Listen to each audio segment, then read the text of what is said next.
બસ એટલું જ કહીશ કે અમે ત્યાંથી પાછા આવ્યા છે એટલે ભગવાનનો આભાર માનીશ કે અમે સુરક્ષિત રીતે અહીંયા આવી ગયા છે.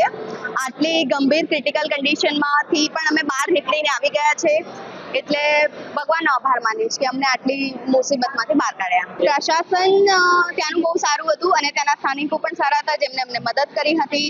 ઇન્ડિયન રેલવે, ઇન્ડિયન આર્મી તમામનો આભાર કે એમને અમને અહીંયા સુધી લાવ્યા. મોનિકા ત્યાં ને અમે ત્યાં શ્રીનગરમાં હતા ત્યારે અમને ખબર નથી કે આવું અમે તો બધે ફરતા હતા પણ અમને સાંજ સુધી ખબર નથી પડી કે આતંકી હુમલો થયો છે. કોઈ આર્મી વાળાએ કોઈને અમને જાણવા નહીં દીધું, બધા સુરક્ષિત ફરતા હતા. પણ સાંજે જ્યારે હોટલ પર આવ્યા ત્યારે ખબર પડી કે આતંકી હુમલો થયો છે.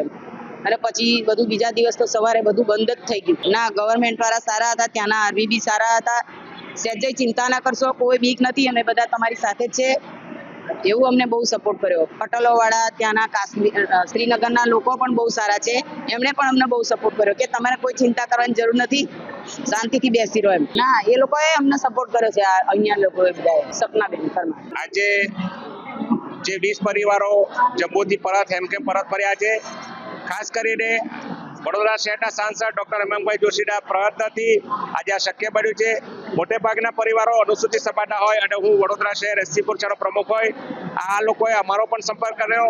અમે તાત્કાલિક સાંસદ શ્રી હેમાંગભાઈ જોશીનું અમે ધ્યાન દોર્યું હતું ત્યારે ડોક્ટર હેમાંગ જોશી અમને આશ્વાસન આપ્યું કે તમે ચિંતા ના કરશો, આ પરિવારો તરફ એકદમ સેફલી બરોડા આવી જશે.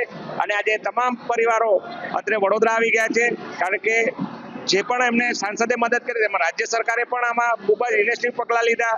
માન્ય ગૃહમંત્રી શ્રી હર્ષભાઈ સંઘવીજી તેમજ આદરણીય મુખ્યમંત્રી શ્રી ભૂપેન્દ્રભાઈ પટેલ સાહેબે પણ આ લોકો પરિવારો વડોદરા હેમખેમ પર તે માટે સરકાર તરફથી પણ ભરપૂર પ્રયત્ન કર્યા.